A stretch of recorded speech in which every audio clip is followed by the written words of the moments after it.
بسم الله الرحمن الرحيم إنا أعطيناك الكوثر فصل لربك وانحر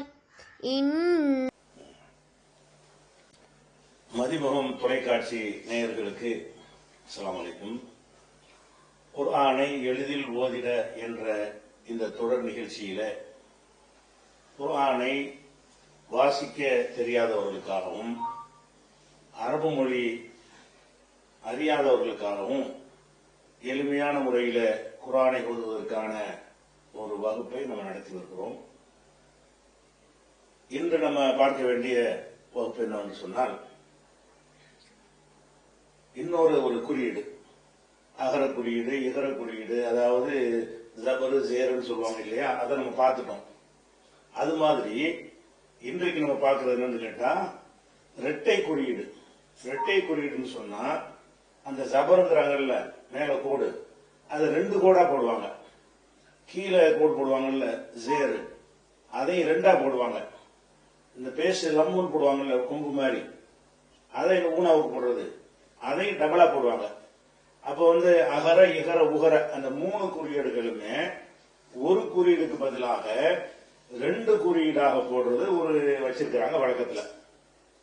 அந்த 2 குறியீடு போட்டா எப்படி அதை வாசிக்கிறது என்று கேட்டால், உதாரணமாக இப்ப லானா இருக்கு.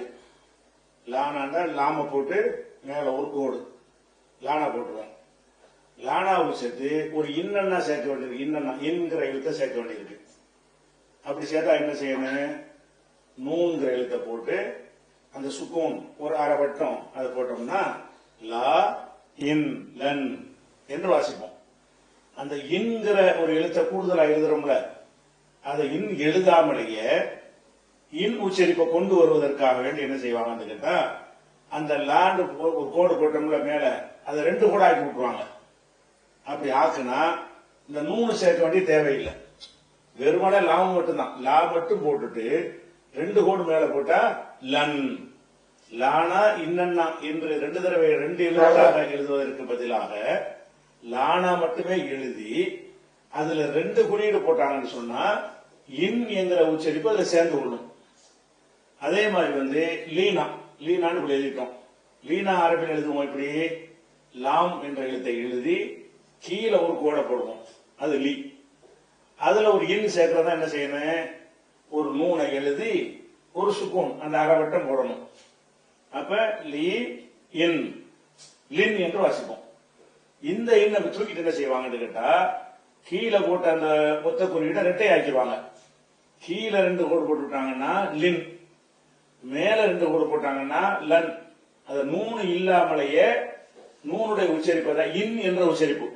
3 இல்லாமலேயே இன் என்ற ஒரு எழுத்தை அதுல சேர்ப்பதற்காக, அந்த உச்சரிப்பை தருவதற்காக இப்படி ஜோடியாக அந்த இதை போட்டுருவாங்க. அதே மாதிரி லூனா இருக்கு. லூனா எப்படி எழுதுவோம்? லாம் இப்படி போட்டு இப்படி கொம்பு மாதிரி போடுவோம். அந்த மாதிரி போட்டா லூ.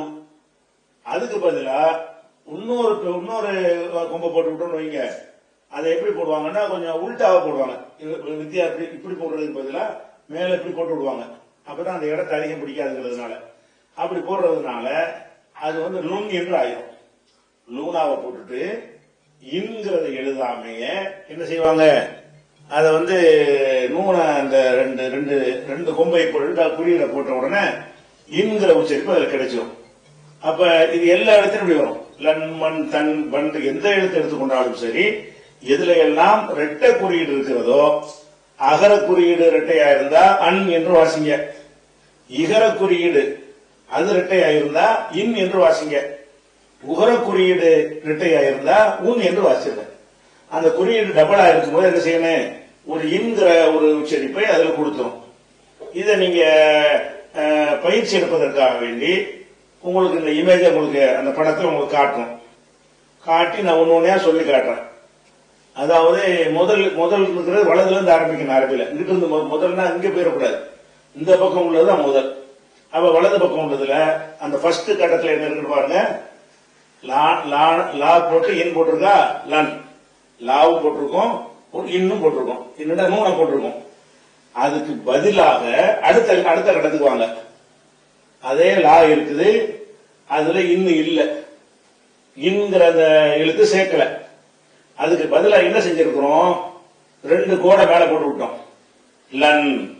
அப்ப 1வதா இருக்கக்கூடியது லன் தான், 2வதா இருக்கக்கூடியது லன் தான். 1வதா இருக்கக்கூடிய மாதிரி எழுதணும்னா நமக்கு ஒரு எழுத்து வேஸ்டா போகுது, இடம் ஜாஸ்தியா போகுது, ஸ்பேஸ் அதிகமாக எழுதும் போது.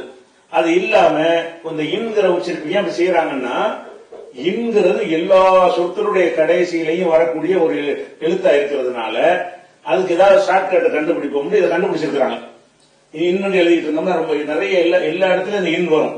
ஒவ்வொரு பெயர் சொல்லையும் கடைசியில இன், ரஹீமுன், அலீமுன், ஹபீருன், இன் வரும். அப்ப நிறைய இன் தேவைப்படுறதுனால என்ன செய்யறாங்கன்னு கேட்டா, அந்த இன்னுக்கு பதிலா நம்ம ஒரு ஷார்ட்கட் ஏதாவது வச்சுக்கிறோமே என்றுதான் இந்த ஷார்ட்கட்டாக வச்சிருக்கிறாங்க. இந்த ஷார்ட்கட் தான் கடைசியில ஒரு சொல்லுடைய கடைசியில வரும்போதெல்லாம் இதைத்தான் பயன்படுத்துவாங்க. நடுவுல வரும்போது என்ன செய்ய மாட்டாங்க, பெரும்பாலும் இன்னே போட்டு விட்டுருவாங்க. இப்ப ஒன்னொன்னா பாருங்க. ஃபர்ஸ்ட் எழுத்து இந்த கட்டத்தில் முதல் கட்டத்தில் இருப்பது என்ன, லா இன், லன். 2வது கட்டத்தில் இருப்பது என்ன, மொத்தமா லன், இன்னொன்று தனியா கூட்ட தேவையில்லை. அந்த எழுத்த என்னது லன் உச்சரிப்பை தந்தது. 3வது கட்டத்துக்கு வாங்க, லீ இன், லின். அப்ப அந்த இன்ன தூக்கிட்டு என்ன செய்யறாங்கன்னா அடுத்த 4வது கட்டத்துல அந்த இன்னுக்கு பதிலாக ஒரு கோடை கீழே உள்ள ஒரு கோடை 2 கோடை ஆக்கி விட்டாங்க, ஒரு குறியீட 2 குறியீடு ஆக்கி விட்டாங்க. அப்ப லின், அப்ப லன், லன், அது ரெண்டுமே ஒண்ணுதான். லின், லின், இது ரெண்டுமே ஒண்ணுதான், ஒரே உச்சரிப்பு தான், எந்த வித்தியாசமும் கிடையாது. அடுத்தது லுன் என்று எழுதிருக்காங்க பாருங்க, 5வது லூனா போடுறாங்க, ஒரு இன்னன்னா போடுறாங்க, இது லுன். இதைய சுருக்கமா விரும்புறா எப்படி எழுதிக்கலாம், அந்த லூவை போட்டு ஒரு கொம்பு இப்படி போட்டு இன்னொரு உல்டா போட்டு பாருங்க. 2 கொம்பு போடுறோம்ல சுழி, ஒரு சுழி இப்படி போட்டுட்டு அதே மாதிரி இன்னொரு சுழியை போடாம அதை என்ன செய்யறாங்க, இப்படி பெரட்டி இப்படி தூக்கி மாத்தி விட்டு போட்டிருக்காங்க. தெரியுதா, அந்த அகரக்குறி இகரக்குறி ஒரே மாதிரி 2 கோடு. உகரக்குறி வரும்போது மட்டும் ஒரு குறி இப்படி திரும்பி இருக்கும், ஒரு குறி அப்படி திரும்பி இருக்கும். ஒரு குறி வலதுல இருந்து இடது பக்கம் திரும்பி இருக்கும், இன்னொரு குறி இடதுல இருந்து வலது பக்கம் திரும்பி இருக்கும். அப்படியான ஒரு இரட்டை குறியை போட்டாங்கன்னு சொன்னா அதை இன்னும் வாசிக்கணும். அப்ப 5வதா இருக்கிறது லுன், அது லூ இன் லுன். 6வது இருக்கிறது சும்மா லுன், அதுவே லுன், இன்னும் அங்க கிடையாது, இன்னும் இல்லாமலேயே இன்னும் அதுல இருக்குது. அப்ப இந்த மாதிரியான ஒரு குறியீடுகள் குர்ஆன் நெடுகிலும் அதிகமாக உங்களுக்கு வரும். அப்படி வரும்போது என்ன செய்யணும், இந்த வரக்கூடிய நேரத்தெல்லாம் இன் உச்சரிப்பை சேர்த்து வாசிக்க வேண்டியதும். அதே மாதிரி முதல் லைன் முடிஞ்சிருச்சு, முதல் வரிசை முடிந்து விட்டது. 2வது வரிசையில அதுல தப்பா பிரிண்ட் ஆயிருக்கு. இப்பதான் நானே பாக்குறேன், கண் காண போட்டு இன்னென்ன போடணும், இன்னும் பதிலாக ஏ போட்டு வச்சிருக்காங்க பிரிண்ட்ல, அது இன் ஆக்கி வச்சுக்கிறங்க. சரியா, க இன், கண். அது எழுத்துல மிஸ்டேக்கா பிரிண்ட் ஆயிருக்கிறது, இருந்தாலும் கவனிக்கல. இப்ப நானே சொல்லும் போதுதான் பாக்குறேன். அப்ப கா ஈன் கையின் அதுல இருக்குது, ஆனா இன்னுதான் அது நூனை வச்சுக்கிறங்க. கா ஒரு நூனை போட்டு ஒரு சுக்கும், கண். அந்த கண்ணுக்கு பதிலாக அந்த 2வது லைன்ல 2வது சொல்லு கண், அந்த காணாம போட்டு 2 கோடை போட்டு விட்டாங்க. அப்ப இதுவும் கண் தான், அதுவும் கண்ணு தான். அதே மாதிரி கின், கி இன், இன்னுக்கு மேல ஐயா தப்பா வந்திருக்கு, 2 இடத்துல மட்டும் மிஸ்டேக் வந்திருக்கு. அப்ப கி என்பது இருக்கிறது, அப்ப இன், கின். இதுக்கு பதிலா என்ன செய்யறாங்கன்னு கேட்டா அடுத்த எழுத்துல காக போட்டு 2 கோடை கீழே போட்டு விட்டாங்க, கின். அப்ப கீனாவை போட்டுட்டு இன்னொரு கூட சேர்த்தா கின், காணாவை போட்டு இன்னொரு கூட சேர்த்தா கண், கூனாவை போட்டு இன்னொரு கூட சேர்த்தா குன். அடுத்து பாருங்க குன் எழுதிருக்கு 2வது லைன்ல 5வது சொல்லு, அதுல குன், கு இன், குன் என்று இருக்குது. இந்த குன் என்று இப்படி எழுதிருக்கு பதிலா 6வது எழுத்து என்ன எழுதிருக்காங்கன்னா சுருக்கி எழுதிருக்கணும். இப்படி காஃப் மட்டும் போட்டு கூனாவை போட்டு இன்னொரு சுழி அந்த உகர குறியீடு அதை போட்ட உடனே 2 சேர்த்து குன்கிற உச்சரிப்பு தந்துருது. அதே மாதிரி 3வது லைனுக்கு வாங்க. 3வது லைன்ல மண், மானா போட்டு என்னென்ன போட்டிருக்கு. இதை இப்படி எழுதாம இப்படி எழுதலாம், இப்படி எழுதாம இப்படியும் எழுதிருப்பாங்க. மண் மானா போட்டு மேல என்ன செய்வாங்க, 2 கூட போடுவாங்க. மண் அப்படி படிச்சிருவாங்க. அதே மாதிரி மீனாவை போட்டு மூணாவது எழுத்து, மூணாவது சொல்லு இன், மின் இருக்கு. இந்த மின்கிறத இப்படி எழுதுறதுதான் சரிதான். அப்படி இல்லாம மூணு எடுத்துக்கிட்டு மீய மட்டும் போட்டு இன்னொரு கூட சேர்த்து விட்டா மின். அடுத்து என்னது? அஞ்சாவது எழுத்து, மூணாவது லைன்ல அஞ்சாவது எழுத்து முன். முன் எப்படி எழுதியிருக்கிறாங்க? மூணா போட்டிருக்கிறாங்க, இன்னும் போட்டிருக்கிறாங்க. ஆறாவது எழுத்துல என்ன பண்றாங்கன்னா மூணா மட்டும் தான் போட்டிருக்காங்க. அதுல ஒரு உகர குறியீட ஜாஸ்தி பண்ணிட்டாங்க. ஜாஸ்தி பண்ண உடனே ரெண்டும் சேர்ந்து முன்னாயிடுது. அப்ப இந்த மண் மண் ரெண்டு தடவை இருக்கிற மண் என்று முன்னாவது சொல்லு, ரெண்டாவது சொல்லு மண்ணும், ரெண்டுமே ஒண்ணுதான். இப்படி எழுதினாலும் மண் என்று தான் வாசிக்கணும், இப்படி எழுதினாலும் மண் என்று வாசிக்கணும். அப்புறம் மின் ரெண்டு மாதிரி எழுதிக்க பாருங்க. மீ என் மின், அதுவும் மின்னு தான். அப்படி இல்லாம மீ போட்டு ரெண்டு கோடு போட்டு விட்டாங்கன்னா அது மின் ஆயிரும். அது கிராமர்ல எந்த இடத்துல நூன் போட்டு எழுதணும், எந்த இடத்துல நூன் இல்லாம எழுதணுங்கிற ரெட்டை குறி போடணும்னு தனியா சட்டம் இருக்கிறது. அது நமக்கு தேவை கிடையாது. நீங்க குரானை பார்த்து வாசிக்கிற ஆளுக்கு தான் வாசிக்கிறது தான் அதை படிக்கணும். அதுல ரெட்டை குறி இருந்தா நீங்க இன்னொரு வாசிக்க போறீங்க, நூனை போட்டு இருந்தாலும் இன்னொரு வாசிக்க போறீங்க. அதனால இந்த கிராமர் அறிஞ்சுக்கிட்டு இதை தெரிய தேவையில்லை. கிராமர் இல்லாமலேயே நம்ம குரானை படிக்க போறோம். குரானை படிக்கும் போது ஒரு மீம போட்டு மேல ரெண்டு கோட்டு போட்டிருக்கா மண், அல்ல வேற எந்த அரபி கிதாபை படிக்க போறீங்க, அந்த சேரெல்லாம் போட்ட கிதாபு அது படிக்கும் என்ன செய்ய போறீங்க? மீம் போட்டு கீழே போட்டு போட்டா மீண்டு சொல்ல போறீங்க, கீழே ரெண்டு கூட போட்டா மீண்டு சொல்ல போறீங்க. அல்லது மீ போட்டு ஒரு எண் போட்டாங்க நூனை போட்டு அதையும் மீண்டு வாசிக்க போறீங்க. அப்ப இருவிதமாகவும் வாசிக்கலாம். அதாவது லன் லன் லின் லின் நுண் நுண் முதல் லைன். ரெண்டாவது லைன் கண் கண் ரெண்டு ஒண்ணுதான். அப்புறம் கின் கின் அது ரெண்டு ஒண்ணுதான். குன் குன் ரெண்டு ஒண்ணுதான். ஒரே உச்சரிப்பு தான். என்னன்னா ஒரு எழுத்து குறைச்சிக்கிட்டோம், அவ்வளவுதான். அடுத்து என்னன்னு கேட்டா மண் மண் ரெண்டு இருக்குதா. அப்புறம் மின் மின் ரெண்டுமே மின்னு தான். மீன் மின் இருக்கும். இது மின் ஒத்த ஒத்த உச்சரிப்பு சொல்லிட்டு போயிருவோம். அப்புறம் முன் முன். அப்ப இதுல ஒரு ரெண்டு ஜோடியா இருக்கு. எல்லாத்துக்கும் இது வரும். உங்களுக்கு பயிற்சிக்கும் கொஞ்சம் இதை போட்டு காட்டிக்கிறத தவிர எந்த எழுத்துல வேண்டாலும் நீங்க ஒரு ராவ போட்டு மேல கூட இது சொல்லப்படாத எத்தனை எழுத்து இருக்கும். அந்த எழுத்த ஃபா இருக்குது, ஃபாவை போட்டு மேல ஒரு கூட போட்டா ஃபா, ரெண்டு கூட போட்டா ஃபன். இப்படி அனைத்து எழுத்துக்கும் வரும். இப்ப எடுத்து காட்டுறது சாம்பிளுக்கு தான் சிலதை காட்டுறோம். அதுக்கு பாருங்க தன், முதல்ல தா இருக்குது, ரெண்டாவது இன் இருக்குது, தா இன் தன். இதையே நம்ம அடுத்து என்ன செய்யறோம்னு கேட்டா ஒரு ரெண்டு கோடை போட்டு விடுறோம். தாவை மட்டும் தான் போட்டுருக்கிறோம், இன்னும் போடல என்றாலும் அந்த ரெண்டு கோடை மேல போட்டவன என்ன ஆயிரும்னா தன் அப்படி ஆயிரும். அடுத்து மூணாவது நாலாவது லைன்ல மூணாவது சொல்லிக்குவாங்க தின் தி இன் தின் என்று எழுதியிருக்குது. அதையே மூணு எடுத்துட்டு என்ன செய்யறோம்னு கேட்டா அஞ்சாவது எழுத்துற அஞ்சாவது சொல்லல அதை ஒரு கொடுப்பல ரெண்டு கூட போட்டு தின் அப்படி ஆக்கிட்டோம். அடுத்து துன் தூ தூ தூ போட்டு ஒரு இன் போடுறோம். இது ரெண்டு எழுதுறோம். இப்படி எழுத தேவையில்லை. ஒரு நூனை கட் பண்ணிவிட்டு அதுக்கு பதிலாக தா மட்டுமே போட்டு தூ எழுதி அதுல அந்த இன்னொரு உகர குறியீடு மட்டும் உண்டாவ பண்ணணும். முதல்ல போடக்கூடிய கீழே உள்ள உகர குறியீடு இப்படி போட்டு இப்படி வரணும். இன்னொரு உகர குறியீடு இப்படி இல்லாத இப்படி போகணும். அப்படியான உகர குறியீடு போட்டீங்கன்னா துன். அப்ப அது தன்னுல உங்களுக்கு காட்டியாச்சு. ரன்னுல காட்டுறோம், ராங்கிற எழுத்துல காட்டுறோம். ரான்னு ஒரு எழுத்து இருக்கு, ரா இன்னும் சேர்த்து இருக்கிறாங்க ரன், ரெண்டு சேர்ந்து இன்னும் ஆயிடுச்சா. அந்த நூனை காலி பண்ணி விட்டு அந்த நூனுக்கு பதிலா இன்னொரு கோடை மேல போட்டு விட்டுருவாங்க. அது ரன் ரன் ரன். ஒன்னாவது எழுத்து ரன்னு, ரெண்டாவது எழுத்து ரன்னு தான். அடுத்து என்ன ரின். அப்ப ரீ இன் இன் போட்டு எழுதிருக்கிறாங்க. அதையே அந்த நூனை எடுத்துக்கிட்டு ரீய போட்டு ஒரு கூட எக்ஸ்ட்ரா ஒரு குறியீடை நினைச்சாங்க, இன்னொரு குறியீடை சேர்த்து விட்டாங்க. அது ரெண்டு ஆயிடுச்சு.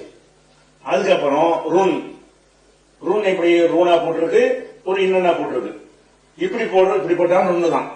இப்படி போடாம இன்ன காலி பண்ணிவிட்டு ரூலையே இன்னொரு டபுள் குறியீடு போட்டீங்கன்னு சொன்னா ருன். அப்ப ரன் ரன் அது ரெண்டு ஒண்ணுதான். ரின் ரின் ரெண்டு ஒண்ணுதான். ருன் ருன் அது ரெண்டு ஒண்ணுதான். அதுக்கப்புறம் உதாரணத்துக்கு ஒரு ஷன் போட்டிருக்கோம். ஷன் ஷாங்கிற எழுத்த போட்டிருக்கிறோம். ஷன் என்றால் என்ன? ஷா போட்டிருக்கிறோம், இன்னும் போட்டிருக்கிறோம் ஷன்ங்கிறது. அப்ப ஷன் போட்டோம்னா என்ன ஆயிரும் கேட்டா அந்த ஷாவும் போட்டிருக்கிறோம், இன்னும் போட்டிருக்கிறோம் ஷன். அந்த இன்னும் எடுத்துக்கிட்டு மேல ஒரு கோடை போட்டு 2 கோடு போட்டோமா ஷன்னு ஆயிடுது. அதுக்கப்புறம் ஷின், அது ஷி ஒரு இன் ஷின். இப்ப இன்னும் நமக்கு தேவையில்லை, இன்னும் எடுத்துக்கிட்டு அதுக்கு பதிலாக ஒரு கோடை எக்ஸ்ட்ரா போட்டு விட்டீங்கன்னு வைங்களேன், ஷின். இது ஷி ஷி இன் போட்டாலும் சின்ன தான். ஷி போட்டு இன்னொரு எக்ஸ்ட்ரா ஒரு இதர குறியீடு சேர்த்துட்டீங்கன்னு சொன்னா ஷின்னு ஆயிடுது. அப்புறம் ஷுன், ஷூ இன், ஷுன் அப்படி போடுறோம். இதுல வந்து அந்த இன்ன காலி பண்ணிவிட்டு அந்த இன்னுக்கு பதிலா அந்த உகர குறியீடு இருக்குல்ல, அது இன்னொன்னு சேர்த்து விட்டீங்கன்னா ஷுன் அப்படி ஆயிரும். அப்புறம் சன், சாது, சன் சாகுற எழுத்தோட ஒரு இன்ன சேர்க்கணும், அது சன். 3 எடுத்துட்டு 2 கோடு கீழே போடுறோம், சின். இந்த மாதிரி சன் சின், சின் சின், சுன் சுன் அப்படி வந்தது. இந்த மாதிரி உள்ள குறியீடு வந்து இரட்டை குறியீடுங்கிறது எதுக்கு வரும் கேட்டா, இரட்டை குறியீடு ஞாபகத்தில் வச்சுக்கிறீங்க. இதுக்கு பேரை வந்து இரட்டை குறியீடு என்று வச்சுக்கிறீங்க. இரட்டை குறியீடு வச்சுட்டீங்கன்னு சொன்னா அதனுடைய கருத்து என்ன? இரட்டை குறியீடுக்கு ஒரு இன்கிற சவுண்ட் அதை சேர்த்துக்கிறோம். சவுண்ட் இன்கிற சவுண்ட் என்ன செய்யணும், அதுல வந்துடணும். அப்ப இதுக்கு பயிற்சி எடுப்பதற்காக வேண்டி உங்களுக்கு அடுத்த ஒரு இமேஜ் உங்களுக்கு போடுறோம். அதுல வந்து முதல்ல உள்ள இமேஜ்ல என்ன இருக்கும்னா, இன்னும் போட்டு இன்னும் போடாம அப்படின்னு காட்டியிருப்போம். இன் என்ற எழுத்து போட்டா இந்த மாதிரி இருக்கு பாருங்க, அதை எடுத்துட்டு டபுள் குறியீடு போட்டிருக்காங்க பாருங்கன்னு உங்களுக்கு அதை காட்டிக்கிறோம். அப்படி இல்லாம அந்த இன்னும் இல்லாம ரெட்டை குறியீடு போடுவோம்ல, அந்த மாதிரியே போட்டு இந்த இதை உங்களுக்கு காட்டுறோம். எப்படி காட்டுறோம்? முதல்ல தா இருக்கு, தன் 2 கோடு இருக்கா, தன், தின், துன். அப்ப இந்த பேஜை நீங்க என்ன செய்யணும்னு கேட்டா, இத வந்து நீங்க அப்படியே ஒரு ஸ்கிரீன்ஷாட் கூட என்ன செய்யுங்க, எடுத்துக்கிறங்க. ஸ்கிரீன்ஷாட் எடுத்து வைத்துக் கொண்டு ஸ்கிரீன்ல அப்படி நிக்கி அதை முழு ஸ்கிரீன்ல உங்களுக்கு காட்டுவாங்க. அதை அப்படியே ஒரு படமா எடுத்து வைத்துக் கொண்டு நீங்க என்ன செய்யணும்னு கேட்டா, அதுல உள்ளதை வந்து 3 உச்சரிப்பு வர்ற மாதிரி படிச்சு காட்டணும். உதாரணமா வந்து 3வது லைன் எடுத்துக்கிறீங்களா, ஃபன், ஃபா இருக்கு, டபுள் கோடு ஃபன், ஃபின், அப்புறம் ஃபுன், அப்புறம் கண், காஃப் இருந்தா கண், கின், குன். இது மாதிரி என்ன செய்யணும், ஒவ்வொரு எழுத்துமே 3 உச்சரிப்பையும் போட்ட மாதிரி 3மே வந்து அன், இன், உன் என்று 3 வர்ற மாதிரி எல்லா எழுத்துக்களையும் இதுல போட்டிருக்கிறோம். ஆனா வரிசைப்படி இல்லாம கொஞ்சம் முன்ன பின்ன மாத்தி நினைஞ்சிருக்கிறோம், போட்டிருக்கிறோம். எப்படி இருந்தாலும் நீங்க என்ன செய்யணும்னு கேட்டா, ரெட்டை குறியீடு வந்துட்டாலே என்ன செய்யணும், இன்னும் சேர்த்துக்கிறேன். இன்கிற வார்த்தை என்ன செய்யணும், அதுக்குள்ள நுழைச்சிக்கிறேன்னு. இதுதான் இந்த பாடத்துடைய முக்கியமான ஒரு அம்சம். இதை வந்து நீங்க என்ன செய்யணும்னு கேட்டா, நீங்க பயிற்சி எடுக்கணும். சும்மா டிவியில பார்த்துட்டு போனா சரியா வராது.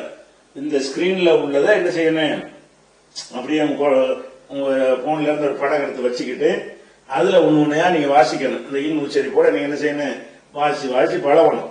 பழகிக்கிட்டாதான் அப்புறம் அடுத்த பெரிய பெரிய சொற்கள் வரும்பொழுது தனிப்பட்ட பாடமா வந்துடும். அதனால இந்த பாடத்தை கேட்ட உடனே சரி வந்து நினைக்க கூடாது. பாடத்தை கேட்டு பயிற்சியில தான் இந்த எழுத்துக்கள் வந்து என்ன செய்யும், நமக்கு வர ஆரம்பிக்கும். இப்ப உதாரணமா இப்ப அடுத்த ஒரு பேஜ் போட்டிருக்கோம். இதுல என்ன செய்யுதுன்னு கேட்டா, எல்லாம் கலந்து இதுவரைக்கும் நம்ம என்னவெல்லாம் படிச்சோமோ எல்லா குறியீடுகளும் கலந்து சில வார்த்தைகள் நம்ம நினைச்சிருக்கிறோம். இப்ப சொற்களை உங்களுக்கு போட்டு காட்டுறோம். என்னென்னலாம் படிச்சிருக்கிறோம், அகர குறியீடு ஆங்கிற குறியீடு படிச்சுட்டோம், இகர குறியீடு படிச்சோம், உகர குறியீடு படிச்சோம், ஆகாரம் ஆவண்ணா என்ன ஊவண்ணா அந்த மாதிரி ஆகார ஈகார ஊகார நெடில் குறியீடுகளை நம்ம நினைச்சிட்டோம், அதை படிச்சுட்டோம். அப்புறம் மெய்யெழுத்து அவர்களை இக்கு இம்மு இப்படி சுக்கும் அதெல்லாம் படிச்சுக்கிட்டோம். இப்ப என்ன படிச்சிருக்கோம் என்று கேட்டா, ரெட்டை குறியீடு படிச்சிருக்கோம். இந்த இவ்வளவுக்கு உள்ளடக்கி இந்த சொற்கள்ல என்ன செய்யுது, எல்லாமே வருது. எல்லா விதமான நீங்க படிச்ச எல்லா குறியீடுகளுமே கலந்து இதுல சொற்களை போட்டு காட்டணும். இதுல ஒண்ணு நீங்க பாருங்க. ஃபர்ஸ்ட் சொல்ல பாருங்க. இதுல வந்து என்ன ஃபர்ஸ்ட் சொல்லு ஹேங்கிற எழுத்து இருக்கா, ஹா. அந்த ஹாங்கிற ஹேங்கிற எழுத்துக்கு என்ன செஞ்சிருக்கு, கீழே ஒரு குறி போட்டிருக்கு. அது ஹீந்து ஆயிரும். இந்த ஹேங்கிற எழுத்த போட்டு கீழே கோடு போட்டா என்னவாயிரும், ஹீ. அப்புறம் என்ன இருக்கு, ஜாங்கிற எழுத்து இருக்குது. ஜாங்கிற எழுத்துல என்ன குறியீடு இருக்குது, இந்த இஸ்ன்னு வாசிப்போம்ல அரைவட்டம், அந்த இஸ் இம்மு இப்புன்னு வாசிப்போம்ல, அந்த மெய்யெழுத்துக்கான குறியீடு இருக்கிறது. அப்படி இருக்கும் பொழுது என்ன செய்யணும், இஸ் என்று படிக்கணும். அப்புறமல்ல யாங்கிறது இருக்கு. அப்புறம் யாவுல என்ன இருக்குது, பேச இருக்குல்ல, அந்த ஊகர குறியீடு அது டபுளா இருக்குது. யாங்கிறதுக்கு மேல டபுளா இருக்குது. இப்ப மூணையும் சேர்த்து படிங்க. He is Yun, his Yun. இந்த சொல்ல படிக்கிற எல்லாம் உங்களுக்கு வரும். இது நீங்க படிச்ச எல்லாமே நீட்டி சொல்றது, ஆண்டு நீட்டுறது, ஈன் நீட்டுறது, சுக்குநோசு படிக்கிறது, ரெட்ட குறியீடு அனைத்தும் உள்ள இதுவரைக்கும் உள்ள மொத்த பாடங்களுடைய ஒரு பயிற்சி மாதிரி. அடுத்த சொல்ல பாருங்க. ஹேங்கிற எழுத்து இருக்கு, ஹா. அதுல என்ன இருக்கு? மேல கோடு இருக்கு. மேல கோடு இருந்தா ஹானா, மேல கோடு இருந்தா ஹானா. ரெண்டாவது லாம் இருக்குது, அதுக்கு மேல கோடு இருக்கு, லானா. Hannah Lana. அதுக்கு அடுத்த எழுத்து என்ன இருக்கு? அடுத்த சொல்லு பாங்கிற எழுத்து இருக்குது. அந்த பாவுக்கு என்ன இருக்குன்னா கீழே குறியீடு இருக்குது.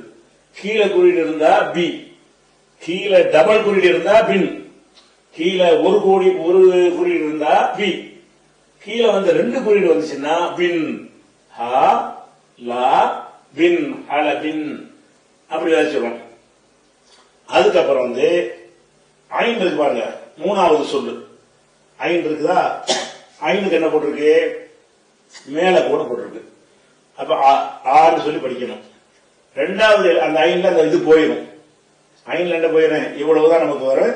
இப்படி வயிறு மாதிரி இருக்கும்ல, அது சேர்த்து எழுதும் போது தேவையில்லை. அப்ப அது முடிஞ்சிருச்சு. அப்புறம் ஜீம், ஜீம்ங்கிற எழுத்தை என்ன செய்யறோம்? அடுத்து சேர்த்து எழுதும். அதனால ஜீமுக்கு அந்த வயிறு தலைப்பகுதி மட்டும் வச்சுக்கிட்டு மற்றதை கட் பண்ணி விட்டுருவோம். அந்த ஜீம்ல என்ன குறியீடு இருக்குது? அகர குறியீடு மேப்பு கூட இருக்குது. அப்ப ஜா, இது ஆ, அது ஜா. அடுத்தது பாங்கிற எழுத்து இருக்குது. அந்த பாங்கிற எழுத்துல வந்து ரெட்ட குறியீடு மேல இருக்குது. அப்ப பா என்று சொல்வதற்கு பதிலாக பன் என்று சொல்லணும். அப்ப ஆ ஜா பன், அஜபன். இந்த மூணையும் படிச்சு அப்படி படிங்க. ஆ ஜா, தமிழ் மாதிரி நீங்க படிங்க, ஈஸியா உங்களுக்கு புரியும். ஐந்து ஆனா ஜானா, அந்த பாங்கிறதுக்கு பதிலா பன், பன் படிச்சிருங்க. ஆனா இதுல ஒரு இதை நீங்க தெரிஞ்சுக்கிறேன்னு, இந்த ரெட்ட குறியீடு போடுறோம்ல, அன் இன் உன், இந்த மூணு குறியீடு போடுறோம். இந்த மூணு குறியீடு போடும்போது அன் இன்கிற குறியீடு போட்டீங்கன்னா அப்படி சும்மா போட்டு விட்டுறலாம். உன்கிற குறியீடு சும்மா போட்டுடலாம். அன் குறியீடு போட்டீங்கன்னு சொன்னா அதுக்கு பின்னாடி சும்மா ஒரு அடையாளத்து அழிப்பு சேர்ப்பாங்க. அந்த அழிப்பு உச்சரிப்பு கிடையாது. அன்கிற அன்பு படிச்சீங்கன்னா பாருங்க, அஜபன் இருப்பாங்க, அஜபன். அந்த பன் என்பதற்கு இந்த வாவுக்கு அப்புறம் ஒரு அழிப்பு ஒன்று இருப்பாங்க, அது தேவையே கிடையாது. அது இல்லாட்டா அஜபன் படிச்சிடலாம். ஐன் இருக்குது, ஜீம் இருக்குது, பா இருக்குது, ஐனுக்கு மேல ஒரு கோடு இருக்குது ஆனா, ஜீமுக்கு மேல ஒரு கோடு இருக்கு ஜானா, பாவுக்கு மேல ரெண்டு கோடு இருக்கு பன், பானா பன் ஆயிரும். அஜபன் என்று படிப்பதற்கு இந்த ஒரு அப்புறமேல ஒரு அழிப்பு சேர்த்திருக்காங்க, நீட்டி விட்டுருக்காங்க. அந்த அழிப்பு அன் பன் என்ற அகர குறியீடு தவிர வரும்ல, அந்த இடத்துல மட்டும்தான் அழிப்பு சேர்ப்பாங்க. இகரத்துக்கு சேர்க்கல பாருங்க. முதல் சொல்ல ஹிசியுன், ஏக்கு அப்புறம் அழிப்பா சேர்த்திருக்காங்க இல்ல. ரெண்டாவது சொல்லு என்ன ஹலபின், அதுக்கு ஒரு அழிப்பை சேர்க்கல. மூணாவது சொல்ல அன் குறியீடாவது இன் வரல, இன் உன் அப்படின்னு வந்துச்சுன்னு சொன்னா அதுக்கு வந்து வேற ஒரு அழிப்பை சேர்க்க கூடாது. அன் என்று வந்துச்சுன்னு சொன்னா அந்த அன் உச்சரிப்பு தான் அதை கொடுக்கணும் என்பதற்காக வேண்டி சும்மா ஒரு அழிப்பை சேர்ப்பாங்க. அன்கிற உச்சரிப்பு வர இடத்துல எல்லாம் அந்த எழுத்துக்கு அப்புறம் ஒரு அழிப்பு வந்து சேர்த்து இருப்பாங்க. அதனாலதான் அஜபன்கிறது இந்த மாதிரி வந்திருக்கிறது. அடுத்து நாலாவது சொல்ல எடுத்துக்கோங்க, ஷை உன். இந்த ஷை ஷா இருக்கு, முதல்ல ஷா இருக்கு, மேல கோடு. அடுத்து என்ன, யாங்கிற எழுத்து இருக்குது. யாங்கிற எழுத்துல என்ன இருக்குன்னா அந்த இது அரைவட்டம் போட்டிருக்கு. அப்ப யானாவுல புள்ளி வச்சு அப்படி குறிப்பீங்க, இ ஷா இ ஷை அப்படி வந்துடும்.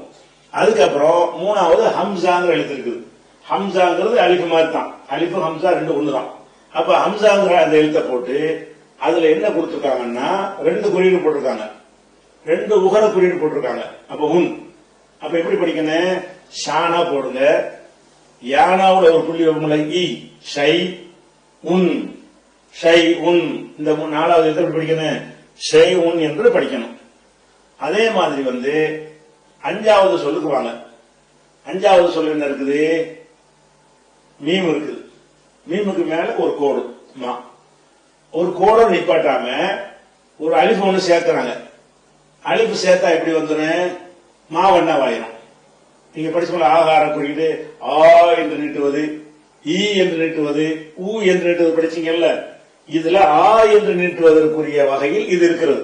மாவுல இது மட்டும் போட்டா மா, அதுல ஒரு நீட்டி பாட்டு கோடு மாதிரி நீட்டி தூக்கி விட்டுருக்காங்களா அலிஃப, அப்படி நீட்டினாங்கன்னா இது மாவண்ணா. இந்த மாங்கிறது இந்த மான் எழுதக்கூடாது, மா போட்டு ஒரு துணக்கால் போடணும், மாவண்ணா.